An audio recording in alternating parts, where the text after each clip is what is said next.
Coming up on today's episode of Airborne-Unlimited, airshow pilot Rob Holland lost in landing accident. VAI fights potential New York City helicopter ban. Boeing shedding parts of Digital Aviation Solutions, including Jeppesen and ForeFlight.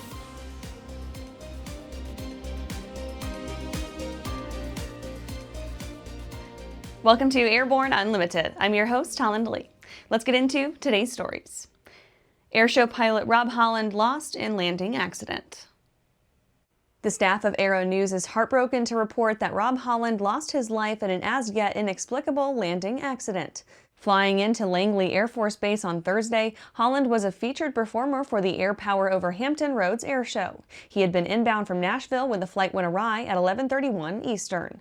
The Rob Holland Aerosports Facebook page confirmed his passing, stating that, quote, "It's with the heaviest of hearts that I'm sharing that Rob Holland lost his life today, April 24th, in an accident at Langley AFB in Virginia. The cause of the crash is not known at this time and is under investigation by the FAA, NTSB, and DoD," end quote.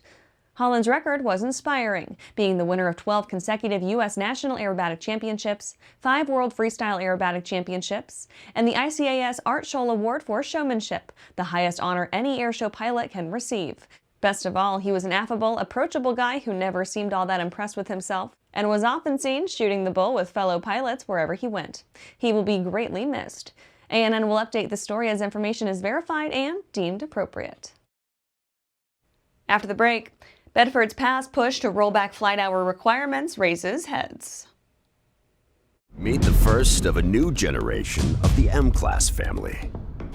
The M700 Fury. An aircraft worthy of the name, an indomitable force. The M700 Fury transcends traditional limits. With more power, blistering performance, a finely appointed interior, and the luxury of what matters most. Time. Experience the Fury. Join the legacy. The legendary BD4C program is building an exciting future for those who want a rugged 4-seat family flyer with a proven history. The SureWings program produces a complete kit and builder assist program that gives you everything you need to be flying a BD4CS in record time. For conventional kit builders, BD Aviation has parts, partial kits, and full kits for the 190-mile-per-hour BD4C that has logged thousands of hours. Visit SureWings.com and BDAviation.com for more details. Welcome back. Now let's take a trip around the patch for some shorter stories. Bedford's past push to roll back flight hour requirements raises heads. Senator Chuck Schumer is stirring up past statements from FAA Administrator nominee Brian Bedford that show his take on airline pilot flight hour requirements. He's urging Transportation Secretary Duffy to meet with the families of Flight 3407 group to combat the issue. Republic Airways CEO Brian Bedford has been nominated to take over as head of the FAA. He would replace former Administrator Mike Whitaker, who stepped down on Inauguration Day. If he were to take over, Bedford would be faced with one main task: keeping the skies safe. Gulfstream fleet racks up 700 city pair speed records. Gulfstream Aerospace announced its fleet across all models has achieved 700 city pair speed records with a G700 flight from Taipei to Miami of 7,740 nautical miles in 14 hours and 38 minutes for an average cruise speed of Mach 0.87. The record flight took place on April 1st, the 50th anniversary of Gulfstream's first National Aeronautic Association accredited speed record, set back in 1975 by a Gulfstream G2 on a flight from St. John's, Antigua to Dakar, Senegal.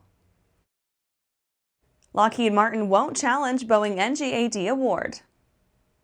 Lockheed Martin said it will not challenge the Air Force's selection of Boeing for the contract to build the next-generation air dominance fighter jet, but instead will focus on incorporating technologies developed for the competition into its future builds of F-22 and F-35 aircraft. Company president and CEO Jim Taiclet said, quote, "We are not going to protest the NGAD decision of the U.S. government. We did get a classified debrief from the Air Force on the decision, and we are taking that feedback internally," end quote.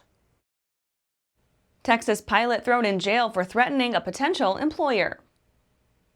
A pilot from Waco, Texas will be spending the next month in the slammer and a year more on probation after threatening a potential employer. With a failed alcohol screening and several murder-related voicemails left in his future boss's inbox, it's safe to say he did not get the job. Patrick Trevor White was interviewed for the chief pilot role at a Florida operator. In February 2024, he was sent a conditional employment offer and went in for a pre-employment medical screening. However, when White's blood alcohol level results came back at 0.04, the company was forced to rescind its offer. That's it for today's trip around the patch. Let's get back to the rest of the news. VAI fights potential New York City helicopter ban. Vertical Aviation International is calling on its members to help prevent Introduction 26-A from passing an upcoming vote. If their mission fails, only electric and essential helicopters will be allowed to operate using NYC heliports. Introduction 26-A was proposed on February 8, 2024 in the New York City Council. It aims to reduce noise by regulating helicopter operations at city-owned heliports. Specifically, the legislation would, quote, prohibit non-essential helicopter flights that do not meet certain federal noise standards from taking off or landing at city-run heliports, end quote, as well as, quote, require that prior to the ban taking effect, the council and the mayor receive reports on the percentage of helicopter flights landing and leaving city-run heliports that do not meet such noise standards, end quote. For obvious reasons, many aviation advocacy groups were quick to go on the offensive against the bill. Passing the, quote, ill-informed and, quote, short-sighted legislation could put caution tape around New York City as a whole. Blocking such a large number of flights paints the image of a region that's closed off to the industry as a whole, deterring new corporations and the environmentally friendly tech that they bring. As if that isn't ironic enough, the New York City Council has yet to address how they plan to ban airworthy helicopters from flying in FAA-regulated airspace. After these messages, Boeing shedding parts of its digital aviation services, including Jeppesen and ForeFlight.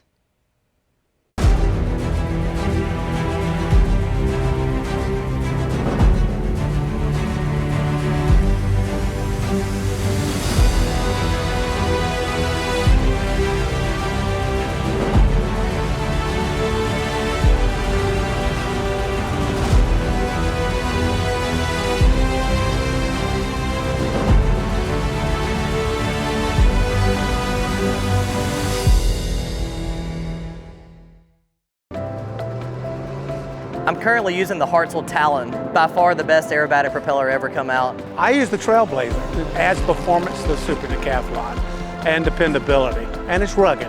Hartzell's been an excellent partner for Whip Air, just in terms of your product support as well as keeping an eye on the market and developing new products that meet demand. It's helping us all have better performing airplanes. It's such a proud honor to fly behind that propeller. Welcome back. Boeing shedding parts of Digital Aviation Solutions, including Jeppesen and ForeFlight. Boeing announced it's selling off parts of its Digital Aviation Solutions business to private equity investment firm Thoma Bravo in an all-cash transaction worth $10.55 billion as Boeing strengthens its cash position and focuses on its core business of manufacturing airplanes and key technical operations.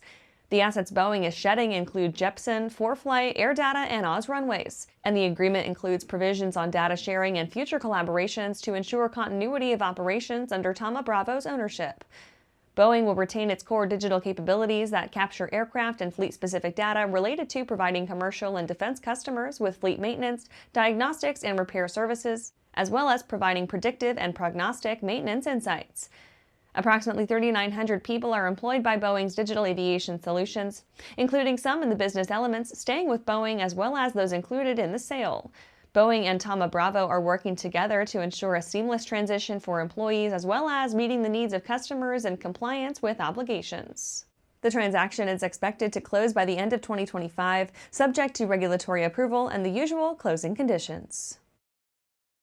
And that's our show for today. You can catch episodes of Airborne on YouTube, Roku, or Fire TV. Just search for Aero-News or Airborne. And don't forget to follow us on social media. Thanks for watching.